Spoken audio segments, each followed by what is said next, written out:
Hi, this is Evan from enlightenedworkshops.com. At Enlightened Workshops, we have a community of people who are pretty much devoted to being happy and going for happiness directly. Listen to this video, listen to the other videos on our YouTube channel, which are all free. Come check out our website and see if you resonate with what we're talking about and what's happening there. And then maybe join the community and experience some wonderful people. And really a new way of looking at happiness. Not really a new way, but a fresh take per se. So the thing to talk about today is me. Why do I have the audacity, the sheer nerve to think that I have anything to offer in the realm of happiness when there are so many incredible people out there? That's a great question, and I'm glad you asked. I've been writing self-help books in my head, for 30 years. But I never got to a sort of level of happiness where I really feel like I had a lot of awakenings and a lot of shifts, but I never got to the point where I felt like what I had to say was uniquely different from everything else that was out there. And that's no longer true. As I listen to my self-talk and the things that I say and the way that I interact with people, there's something different happening there, and it wasn't something I created or generated. It's more something that has happened to me. But let me, tell you more specifically what happened to me 4 years ago and a little bit of my story. So I'd say, I was an achievement addict. My whole life was designed around becoming this incredible professional filmmaker. Perhaps the greatest filmmaker of all time was back there, that I could become that and do that. And that's what I thought happiness was going to be for me. If I achieved those goals, then I would be happy. I entered the 12-step programs, and I've been in 12-step programs for 27 years, and those fundamentally changed me. I had dramatic shifts in my income, the way that I earned, my relationship to food, my relationship to relationships. I entered a very wonderful and loving relationship with my wife as a result of doing very vigorous 4-step work in a 12-step fellowship known as Sex and Love Addicts Anonymous. I was kind of a love addict. I was addicted to being with women who I didn't really love and care about. And I couldn't free myself from those situations. And so all that's good and fine. And my life was getting better, and I was achieving some of my goals. I became a professional director. And I had, my wife and I had been together for 21 years. But about 4 years ago, I hit something that should have been good. I checked one of the things off my list, which was I became a professional screenwriter. Now, don't get all la-di-da, I was not the highest level of screenwriting achievement. I wrote a script professionally, I got paid for it. And I saw that I could continue to work hard and apply myself, and that I probably, in the next 5 or so years, I could get to the next level of that. But a funny thing happened.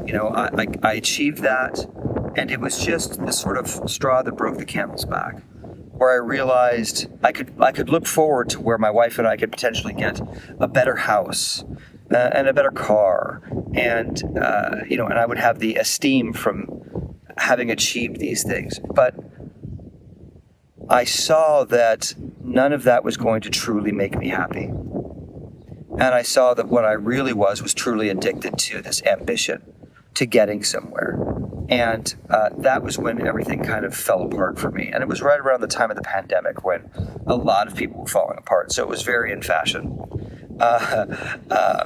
And I fell into a miserable depression.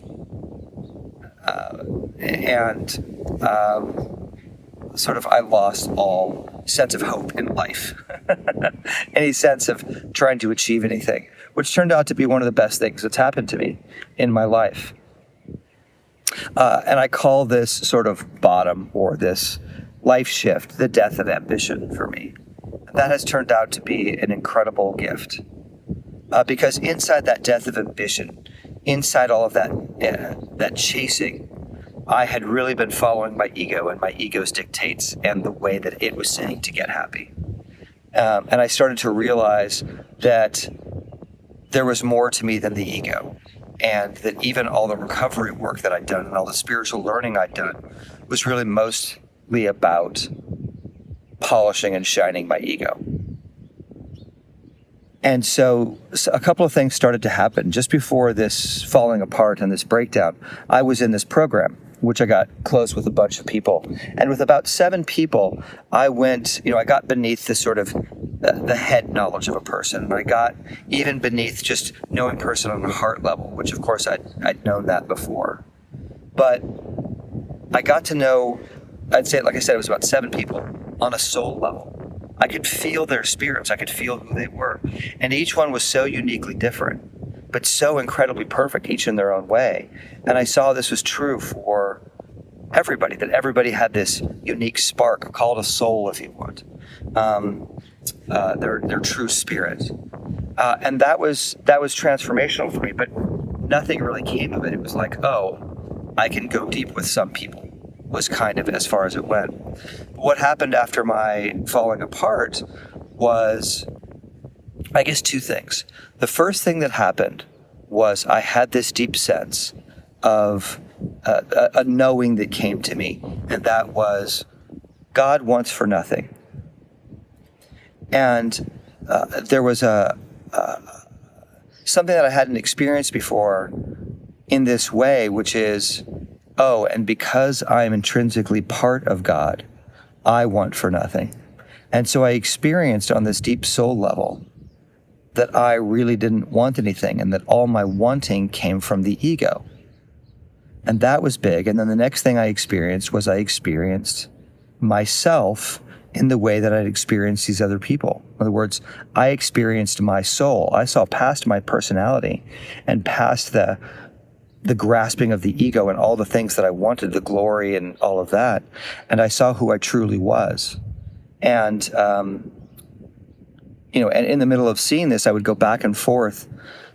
There was all this, I guess, ego death happening because I was miserable. And then I would see something and then I'd be miserable. And I had a lot of trouble getting out of bed for 3 or 4 months. It was very difficult. And then when I could, I was depressed a lot of the time. But there was this stuff opening up inside of me. And now, 4 years later, those openings inside of me have become more and more powerful. What was just that subtle voice in the beginning has now really become my state of being. And so I think the difference between me now and then, before I was living as the person, Evan. The identity, the personality is Evan. And I would touch spirit and I would touch God. And now that's flipped. Now I experience myself as spirit first with this add-on, this overlay of Evan. And the bliss that's unfolding for me is quite powerful. Now, what's most fascinating about that, of course, is that the ego still persists. And so someone asks me how I'm doing, and what I say to them, I always have the same answer. My soul, my spirit is perfectly 100% happy all the time. My ego is always upset about something. And so the next thing that happened is parts of the ego started to peel away. But they did so in not very comfortable fashion. The way that they did was I would have these breakdowns. I would have what I started to see, that I wasn't just Evan. I was this variety of different personalities and voices that all made up Evan. There wasn't one Evan. There were, I call it 13 to 30, but it's probably 13 to 100 different personalities that are running around inside of me, each with a different level of health. Some were completely miserable. And of course, these were all sort of traumatized pieces of my childhood. And so I started to see these things. Now, the spirit that wants for nothing doesn't really matter to it, that who I really am. That's kind of an unchanging variable. It just remains this constant, like a waterfall, this refreshed thing, but kind of the same thing. That's absolute perfection. And occasionally I lose touch with it, which is no fun, but not so often these days.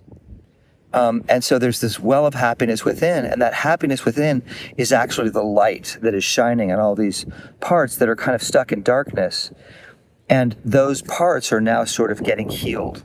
And the main way that's happened is by staying present to what is. In other words, the thing that happened in that bottom of mine was I stopped fighting life, and I especially stopped fighting my emotions. And I've allowed those to come up and sort of come through, because I was trying to be happy all the time before. I couldn't just allow these negative emotions. I was fighting them because I was trying to build the best life possible. And all of these negative emotions didn't fit into that picture. But now, because of this fundamental change, this higher part of me could now allow all of these parts to come in. And so that's how the workshops and all the stuff developed, and all the one-on-one coaching. I've been working with people for 27 years, and now it's fundamentally different. It's this really beautiful and organic process. And the thing that I've been able to help people to do is to stop fighting their feelings and their thoughts, and just to let them flow through. And what happens on the other side of that is these feelings eventually pass, and these lies from childhood get exposed, and there's freedom on the other side. But not freedom like I got my great singing job and I'm on stage in front of everybody. Not that. Those things are happening, but more as a result of that unlocking. And so what I realized is everybody, myself included, is a masterpiece. No difference between you and me. You're an absolute masterpiece. I know that already. I haven't met you. But when we meet, it won't be hard for me to see it. But then what I'll also probably see is all the layers of unhappiness that are on top. And so as we attend to this piece, and as we allow our emotions, everything starts to shift, because here's our real self, and here's all of these really loud, horrible, traumatized emotions on top. And as we let go of these, we reveal more of this true nature. And so we simply start becoming happy just in being. So that's kind of my story. And so would I say I'm an expert in happiness? I don't know. Maybe. Maybe expert's a strong word. I consider myself, in the 12-step programs, they talk about spiritual fitness. It's like, because I've been sort of working with all of these feelings for 4 years, there's a lot of stuff that's gotten cleaned out, and there's a lot of shifts that have happened for me. A lot of things that I don't wrestle with like I used to. And that just makes life a lot easier. I have a lot more space in my life, a lot of space to just be. And I have a lot of uncaused happiness. And I have a lot less chasing. And I have a lot less fear. And so, what I often say to people is, this thing that I have, that I've experienced, you definitely want this, because it's an experience of being that's far better than any just regular human experience I had before. So I invite you again to check out Enlighten Workshops, or the Enlighten Workshops YouTube channel. Poke around, listen to some of these videos. And check out and see if any of the workshops appeal to you. But I look forward to continuing this conversation with you, to see where you're at with it, to see what you think. So anyway, great spending a little time with you, and I'll see you soon, hopefully. Cheers.